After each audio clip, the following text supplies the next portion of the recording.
Desde las 10:30 de la mañana, la ministra de Salud Pública, Cristina Lustenberg, es interpelada en la Cámara de Diputados por el caso del presidente de DEACE, Álvaro Danza, cuestionado por haber trabajado en mutualistas privadas mientras ejercía su cargo público.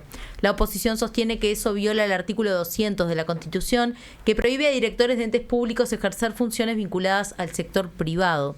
El debate llega después de una auditoría interna de DEACE que mostró un aumento de casi 170% en los pagos al Círculo Católico durante el periodo anterior, mutualista de la que había sido además presidente Leonardo Cipriani, quien era presidente de DEACE en la gestión anterior. Además, datos obtenidos por el diputado frente amplista Federico Preve indican que las contrataciones al Círculo Católico sumaron $60 millones en la pasada administración, casi 4 veces más que en el periodo 2015-2019. Desde el Frente Amplio afirman que la interpelación es una cortina de humo para evitar la comparación entre gestiones. Cabildo Abierto anticipó que la jornada podría convertirse en un cruce entre la administración actual y la anterior, aunque sostuvo que esperará la presentación completa antes de definir su postura. El oficialismo, por su parte, considera que la interpelación perdió sentido desde que Danza renunció al sector privado y cuenta con informes jurídicos que respaldan la compatibilidad de sus funciones. Desde la oposición se escuchan algunas voces más duras, como la del diputado colorado Felipe Schipani, quien afirmó que Danza violó flagrantemente la Constitución durante 6 meses y que debe renunciar a su cargo. También cuestionó la decisión de la JUTEP, la Junta de Transparencia y Ética Pública, que descartó incompatibilidad a la que calificó de amañada y respaldó un informe jurídico interno que señala irregularidades. En este momento está sucediendo, como decíamos, la interpelación, está hablando la ministra de Salud Pública, Cristina Lustenberg, y está ahí Álvaro Danza, que había dicho, bueno, que si la ministra le cedía la palabra, él iba a hablar en la interpelación, así que bueno, veremos cuánto dura esto. Yo, la verdad, no sé cuánto puede llevar. Linda forma de arrancar la mañana. Sí. Nos vamos al plano internacional porque Bolsonaro dijo que intentó romper la tobillera electrónica en un ataque de paranoia. El expresidente brasileño Jair Bolsonaro sigue preso en una dependencia de la Policía Federal en Brasilia después de haber sido detenido el sábado por intentar romper la tobillera electrónica que tenía mientras cumplía prisión domiciliaria. Este domingo declaró ante la justicia y aseguró que no intentó fugarse, sino que dijo que tuvo un arrebato y un episodio de paranoia que atribuyó a la combinación de 2 medicamentos que toma, pregabalina y sertralina. Según su declaración, casi no estaba durmiendo y usó un soldador para abrir la tobillera, pero luego se recuperó y dio aviso a los agentes. La defensa de Bolsonaro insistió en que no hubo intento de fuga y pidió que vuelva a la prisión domiciliaria. También afirmó que el expresidente estaba delirante y desconectado de la realidad por los efectos combinados de los medicamentos.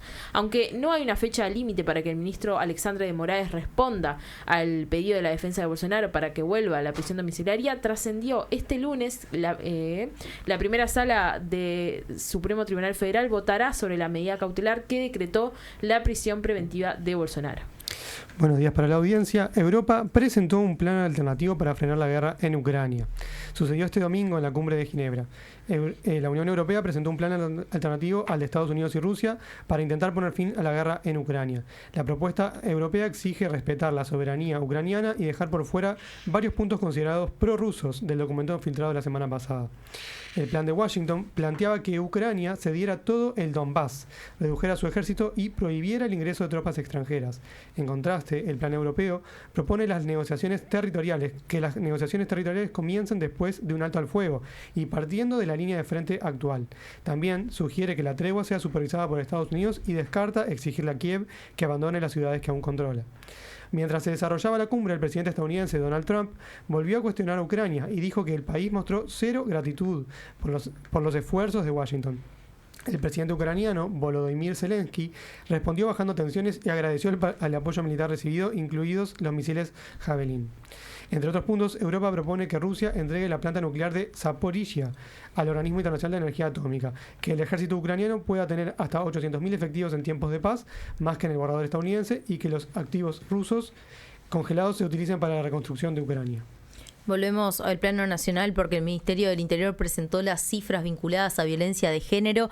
Esto se dio el viernes cuando la cartera dio una rendición de cuentas sobre las políticas contra la violencia basada en género en el marco del Día Internacional de la Eliminación de la Violencia contra la Mujer, que será mañana 25 de noviembre. Según las cifras difundidas, en los últimos 10 años crecieron un 19% las denuncias por violencia doméstica y en el 61% de los casos el indagado es la pareja o la expareja, mientras que en el 39% es otro familiar de la víctima. Las mujeres víctimas de violencia doméstica tienen en la mitad de los casos entre 18 y 38 años. Los varones víctimas de esta violencia tienen el 40% entre 0 y 17 años, es decir, son menores de edad. Entre los indagados por violencia doméstica, el 75% son varones y el 25% son mujeres, y en su mayoría tienen entre 18 y 38 años. En las denuncias por delitos sexuales, el 81% de las víctimas son mujeres y el 19% hombres. En el caso de las mujeres, el 58% de las víctimas tienen entre 6 y 17 años. Los femicidios en los últimos 10 años oscilaron entre 16 y 24 casos en los primeros 10 meses del año que se estudia, y el informe indica que en el 56% de los casos convivían con el femicida y que en el 75%, es decir, 3 de 4 casos, no tenía denuncias previas. Además, este dato es no menor, el 67% de los casos sucede que el femicida no tenía antecedentes penales, así que, bueno, respecto de la situación del indagado actualmente de los femicidas, en el 60% de los femicidios los victimarios fueron imputados y en el 40% se suicidaron. Volvemos a Brasil porque finalizó la COP30 sin grandes anuncios. La cumbre del clima de Brasil cerró este fin de semana con un acuerdo para renovar los compromisos climáticos frente al aumento de temperaturas, pero que omite cualquier mención a los combustibles fósiles. Luego de 2 semanas de negociaciones en la ciudad amazónica de Belém, se alcanzó un acuerdo el viernes en el plenario final de la cumbre de las partes, o sea, la COP30. El contenido de este acuerdo desató una controversia, ya que el texto evita mencionar explícitamente los combustibles fósiles, pese a que son la principal causa del calentamiento global. Muchos países, entre ellos los insulares y costeros, pedían un compromiso claro para su eliminación. Estos países presentan riesgos de inundación por el aumento del nivel del mar debido al deshielo de los polos, así como la probabilidad de sufrir tormentas y huracanes más frecuentes y poderosos. En el transcurso de las 2 semanas que duró la COP, hubo protestas indígenas y de la sociedad civil, y se notó la ausencia de Estados Unidos, que es uno de los países que más contaminan en todo el mundo. Estados Unidos concurrió de manera informal como observador y ocurrió un incendio que obligó a una evacuación del recinto principal. El acuerdo final que se alcanzó es considerado débil dada la magnitud de la crisis climática por los ambientalistas, debido a que propone una iniciativa voluntaria, o sea que no obliga, no es vinculante para los países, para acelerar la implementación de los planes climáticos nacionales, según consignó Deutsche Welle. Los países también acordaron un diálogo anual para monitorear los avances hacia mantener las temperaturas por debajo del umbral de 1,5 grados Celsius de aumento en base a la época preindustrial, que el mundo está en camino de superar pronto. Siguiendo en el plano internacional, Honduras vive un clima de tensión y desconfianza. El panorama se desarrolla a pocos días de las elecciones generales, previstas para el 30 de noviembre de 2025. Los principales candidatos, Rishi Moncada, del partido oficialista, junto a Nasri Asfura y Salvador Nasrallah, de las fuerzas de oposición, cerraron sus campañas lanzándose acusaciones mutuas de fraude y denunciando posibles maniobras de manipulación electoral.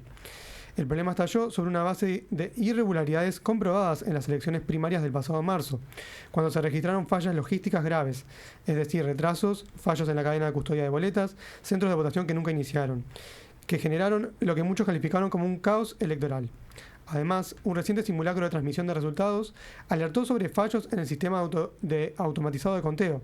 Solo un porcentaje reducido de actas y dispositivos biométricos funcionaron correctamente. El escenario político, fuertemente polarizado, se dibuja frágil.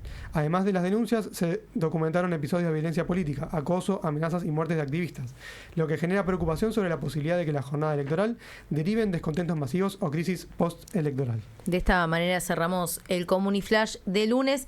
Gracias, Agustín Buchner, por sumarte en esta oportunidad. Buena jornada para todos.